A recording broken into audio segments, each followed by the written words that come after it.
Today we're going to make a police chief tyrant famous here on this episode of Guns and Gadgets.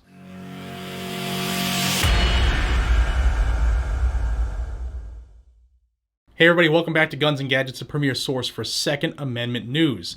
Today's video is brought to you by the USCCA. The USCCA has a tremendous amount of training and education that you get when you become a member, and as a byproduct of your membership, you also get self-defense liability insurance. If you carry a gun for the protection of yourself or others, it's probably a good idea to at least check it out. The link is down below, uscca.com/GNG. That's what I use for my family, and it could probably benefit you as well. Check it out. The link is down below. Thanks to USCCA. And let's jump into this issue. I've got a lot of emails over the last few days, and usually when that happens, it means Jared missed something. So I started digging into this, and I'm going to give you a rundown. I'm going to try to keep it in order chronologically, or at least so that makes sense to the average person who doesn't have to deal with this. And we're going to go to California.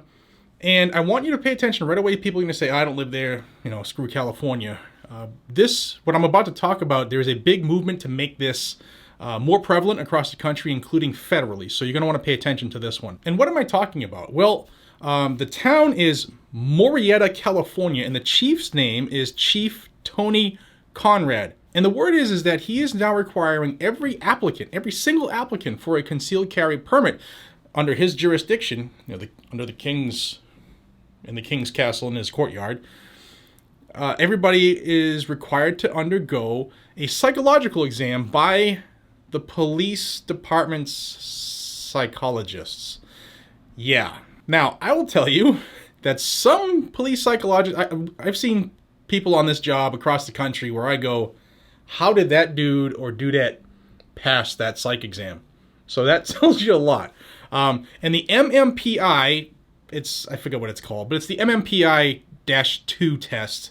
If you really want to know the full name of it, you can Google that. But it's about 600, just under 600 questions. It's a true and false test. They give you like an hour and a half or 2 hours to fill it out. I've done it a couple different times in a couple different states. And it is monotonous, it is boring, and it is very repetitive. The same question is given to you probably 45 times, reworded different ways, and it is used by psychologists to assist in diagnosing several different types of disorders, from anxiety to whatever. One flew over the cuckoo's nest, I guess. I'm not a doctor.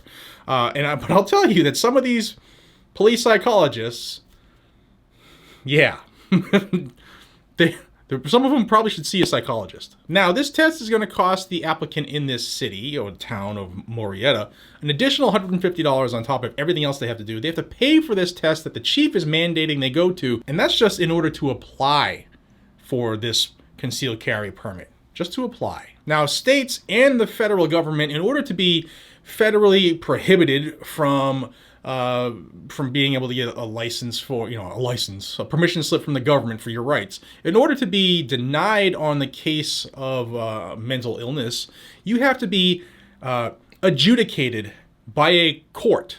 You have to be adjudicated mentally deficient, and different states call it different things, so don't jump on the freaking typer and say, Jared, it's not called, yeah, it's called different things in different states. So you have to be adjudicated that. This test doesn't adjudicate jack splat. But this chief of police, tyrant, wants to use the results of this test to only to disqualify said applicant from the process. Now, are you mad? You absolutely should be. And here's the kicker that's going to pee you off a little bit more. According to California state law, the chief is within his rights here. He's following California state law. He's violating the Constitution. He's violating your Bill of Rights 100%. But he's still following state law. And if the state law violates the Constitution, just doing our jobs. Now, Bearing Arms has done a good job documenting this, and I'll link I think there's 2 articles they've done on it so far. I'll try to link that down below for you. And don't forget California. I saw this on one of their articles. California is a red flag state. So what's to stop this king tyrant chief wannabe from, say you go in and you mess up this test because you're falling asleep and you didn't have your coffee and it's monotonous and it drones you out and you screw it up. Now say you come out of this test with something, I don't know, say a borderline personality disorder, and this chief decides to use that against you to stop your process for your CCW. Now this could happen on a renewal as well. So if it's a red flag state, does that mean that this chief is not going to red flag that person and take all their lawfully, legally owned items? Again, red flag violates so many of our civil rights and the Bill of Rights, so many of them. I've done tons of videos on it. If you're not familiar with what that is, please use the search function on my channel. You'll learn a lot. But what's to stop this Tyrant King wannabe clown from doing that? Butkus. Now I want you guys and gals to follow along here. This is the California law, the penal code for license to carry a firearm, CCW, okay? And it says the requirements are, you have to be in good moral character, good cause exists for issuance of the license.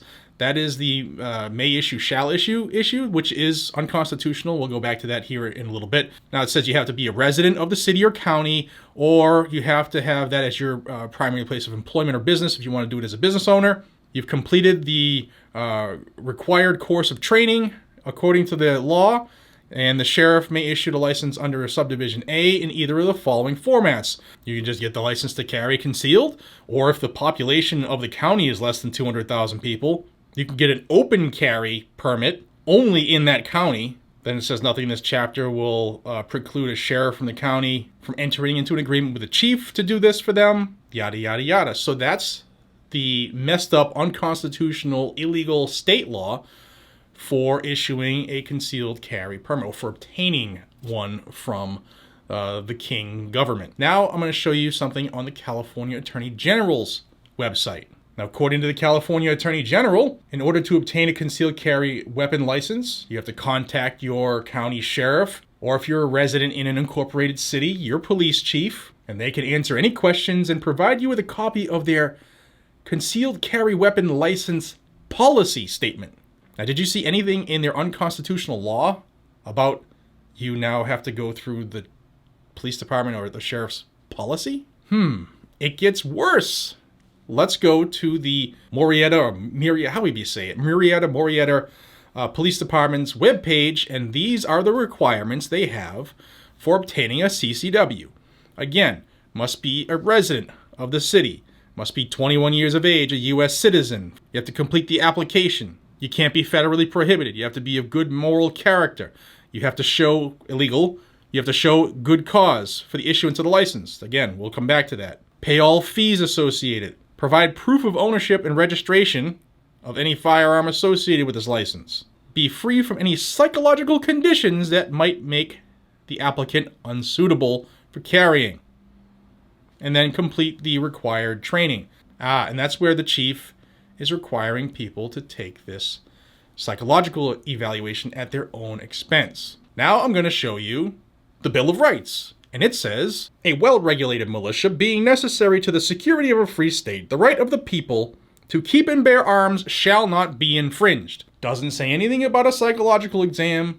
Doesn't say anything about paying fees to a government tyrant. Doesn't say that. Now I'll pop up here the police department policy that was referred to by the Attorney General of the state of California. It's 8 pages long. Funny, the Bill of Rights isn't even 8 pages long. Now, if you really want to read this mumbo-jumbo, on phase 2 of his 8-page policy, the chief talks about the psychological exam. Now, it's obvious that this is a constitutional violation. They're violating your rights according to the Bill of Rights in the U.S. Constitution. Your civil rights are being violated by this same person who puts his hand in the air and takes an oath to defend your civil rights and the Constitution of the United States of America. Several levels, the AG as well, the governor, everybody. They're all violating their oaths of office, which, in my point of view, my opinion, which is worthless, makes them criminally liable for violating your rights. But this is possibly not the only municipality in California that requires this, okay? Because it follows California law. And I know there are other states trying to put this in, and I know there have been bills that always get put in We're in that is, hey, let's do psychological exams.